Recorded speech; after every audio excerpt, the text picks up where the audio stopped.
Good evening, one and all. We welcome you all to the international webinar series on holistic health, well-being, and sustainable development 2025, commemorating Azadi Ka Amrit Mahotsav, nation celebrating 78 years of independence and United Nations Sustainable Development Goals 2015 to 2030. And Viksit Bharat at 2047 as part of awareness and campaigns in collaboration with Sri Holistic Health Foundation India and Sri Research Institute Center for Art, Sciences and Wellbeing. Before we start our sessions, let's take the blessings of Almighty.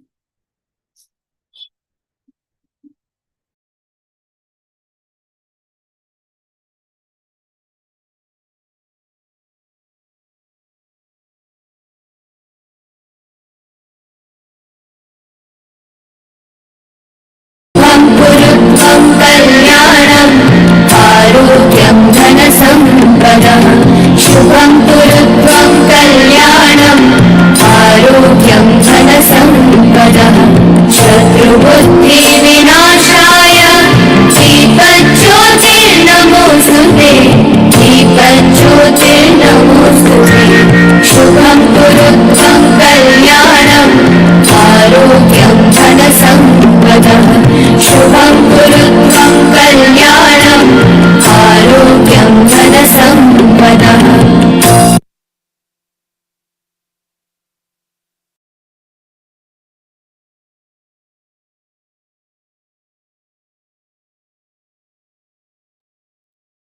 With the blessings of Almighty, we shall continue with today's commemorations and celebrations.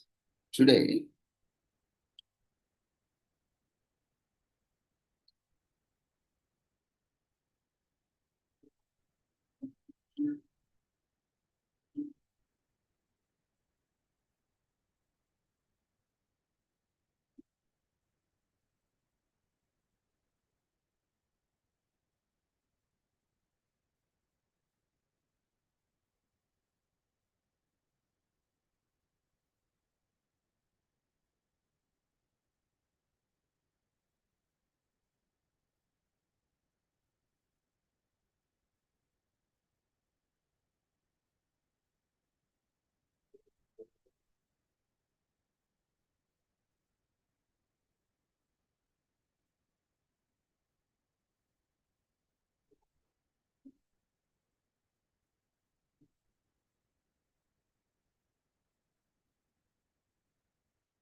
we are commemorating as Election Day on November 4th in US.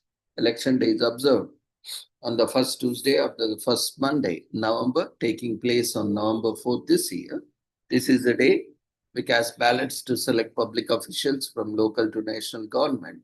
President elections are held every 4 years in years divisible by 4, which the elections to the United States House of Representatives and the United States Senate are held every 2 years. Other state and local government elections can be held in any year that is designated by the state. So elections are one thing that separate a democracy from the dictatorship, giving people the right to control their leaders and oust them without the need for a revolution. The day is a great way to show our appreciation for these rights that have been granted to us through the notion of democracy. The elections were chosen for the first US president election on January 7, 1789. The federal law permitted each state to choose presidential electors anytime within 34 days and send their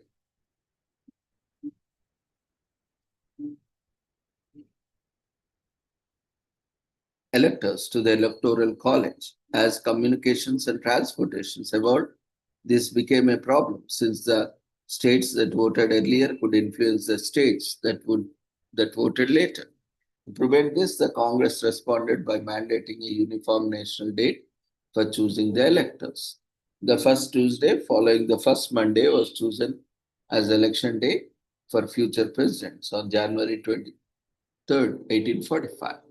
So this time was deemed suitable for elections as the harvest would have been over. Tuesday was convenient because voters could attend church on Sunday and travel to their polling stations on Monday. This allowed the farmers to vote before Wednesday, which was usually when farmers would sell the produce at the market. So on November 7th, 1848, the first election day took place. Whig Party candidate Zachary Taylor won out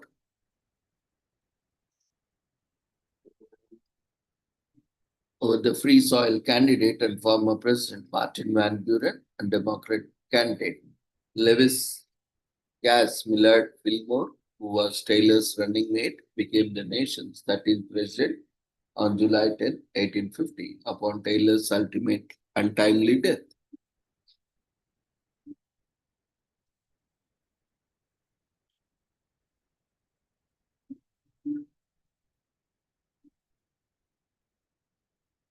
Today is also commemorated as Flag Day in Panama on November 4th every year to commemorate the country's second and official liberation from external aggressions. Panama has the unique distinction of having two independent days. Panamanians have valiantly resisted colonization for centuries, whether Spain, Colombia, or later. The US several forces has tried to stifle Panamanian self-determination. The country has emerged stronger every time Flag Day celebrates the Panama's official separation from the Republic of Colombia in 1903. But there is more to holiday. November in Panama is a month of celebration. The country parties for 5 days straight of its Flag Day is on day 2. Like several Latin American countries, Panama saw centuries of Spanish colonization. Its strategic location was vital for Spanish trade and commerce ambitions across the seas. Panama's indigenous people grew increasingly unhappy, but a full-blown revolution seemed far-fetched. 300 years under the Spanish rule passed before the winds of change arrived, and Francisco de Merinda's rousing calls for resistance paved the way for Venezuela liberation from Spanish rule. He inspired an entire continent to fight for self-determination, which later Simon Bolivar became a cultural and political icon, helping Latin American colonies like Panama become independent from Spain. On November 10th, 1821, the Panamanians called for independence from Spain. After a period of brave fighting, the country became free of colonial rule on November 28, 1920. A new Panama was born, yet the people worried about future repercussions from Spain and looked for further support. Panama allied with former colonies and joined the Republic of Greater Colombia. For some years, Panama remained a part of the Gran Colombia, a republic that included countries such as Venezuela, Brazil, Ecuador, Peru, Guyana in the early 20th century. Panama eventually broke ties with the Greater Colombia. The decision was a desire for autonomy over the Panama Canal construction.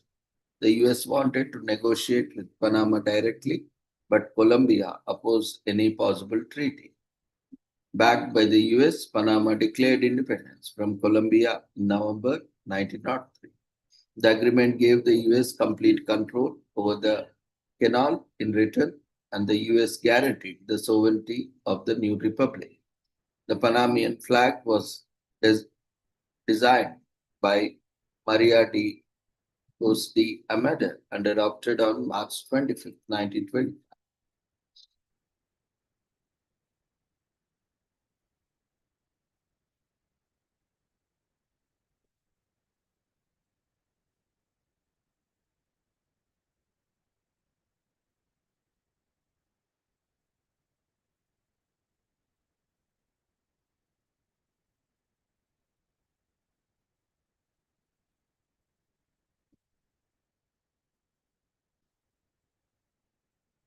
It is also commemorated as Melbourne Cup Day on November 4th in Australia, held on the first Tuesday in November in Flemington Racecourse in Melbourne, Victoria. It's a state holiday and most schools and business shut down to let every day take part.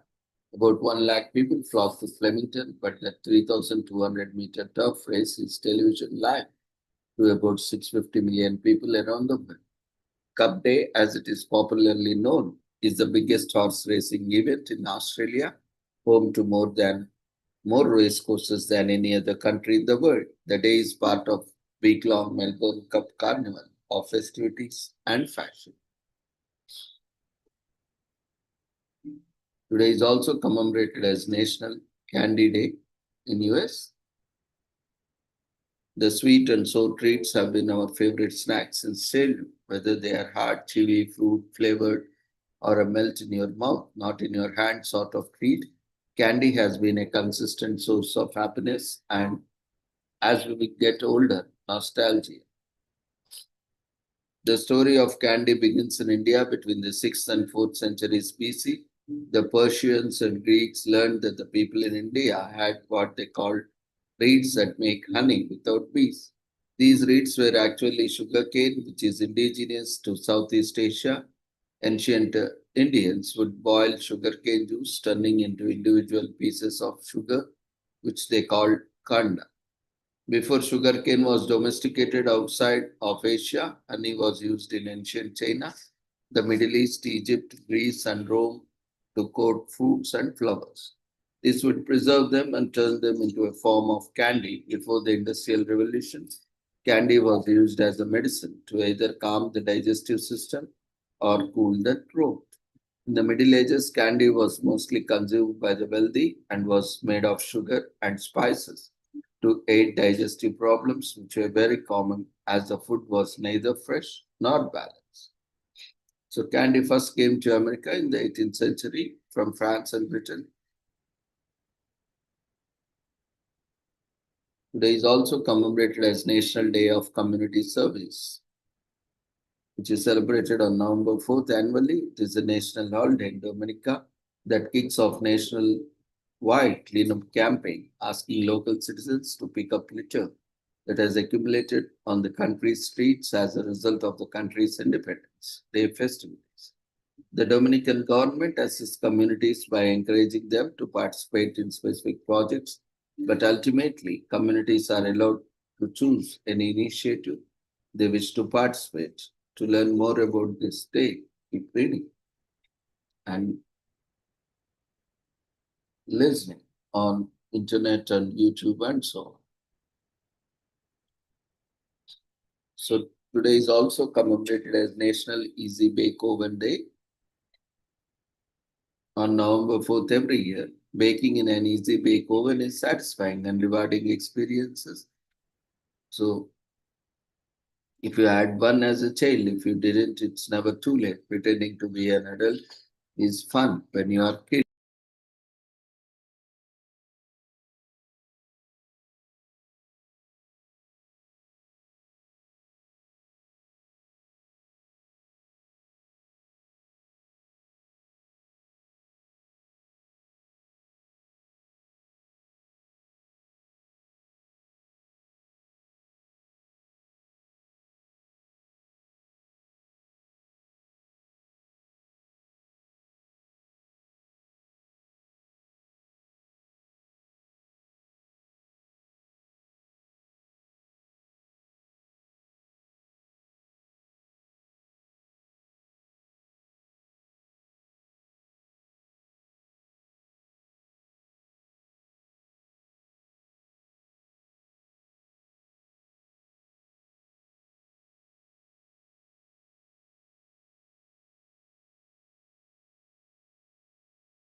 So at Kenner Products, a salesman named Norman Shapiro returned from a sales trip with the inspired idea of making a toy oven using incandescent bulbs that would bake cookies.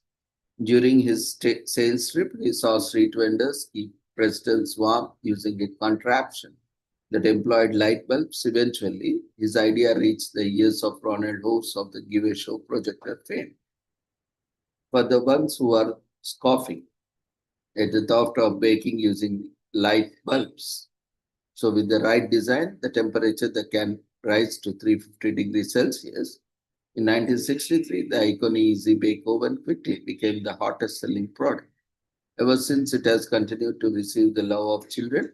More than 5 lakh Easy Bake Ovens were sold in the first year.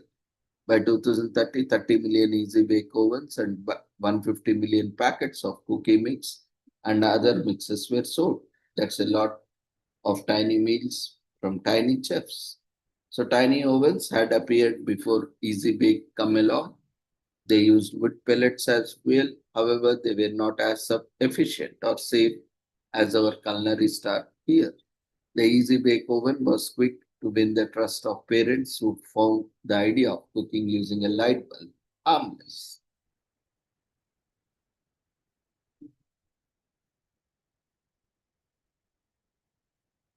Today is also commemorated as National Waiting for Barbarians Day in South Africa and US every year on November 4th to commemorate South African born Nobel laureate J.M. Coetzee eponymous novel Waiting for the Barbarians was first published in 1980. The book is about a magistrate who rules over a settlement on behalf of the empire, of which he is faithful servant. But certain events and the arrival of the interrogation experts jolts him into sympathy with the victims, and the book describes his journey as he goes through a crisis of conscience and rebellion.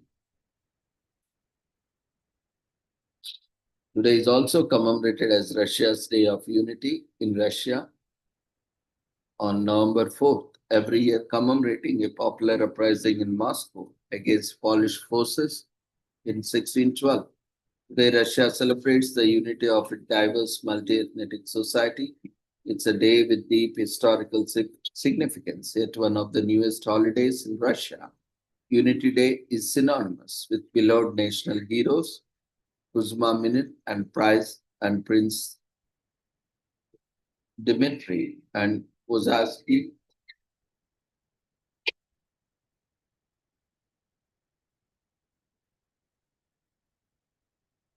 As the history of any region has shown us, the answers are complex and need to a deep dive.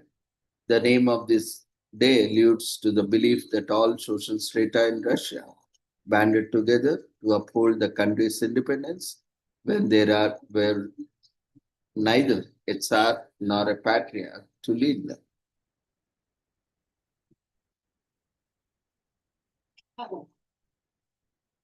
So today is also commemorated as Use Your Common Sense Day in US on November 4th. Annually, since common sense is an important tool for living life, common sense is the applied knowledge of simple, sensible things, such as not putting metal into microwaves or jumping into rivers without knowing what is under the water. The date also marks the birthday of Will Rogers, the man who remarked common sense is not that common. So we need to remind ourselves of the importance of applying common sense to our everyday lives and decisions to avoid unnecessary dangers and make most of opportunities in the social media age. This is a pet peeve of many that common sense seems to have fallen by the wayside. There are even calls for subjects stimulating common sense in the school curriculum in the US because so few seem to be employed.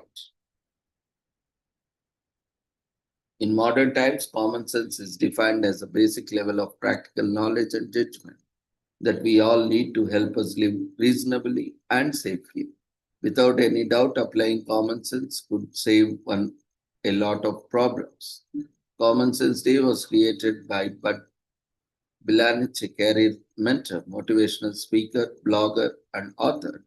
He starred in some leading TV shows and magazines and has written 19 books that highlight how to succeed in life and how the appreciation of common sense is vital to that success. Common Sense Day was first celebrated in 2015.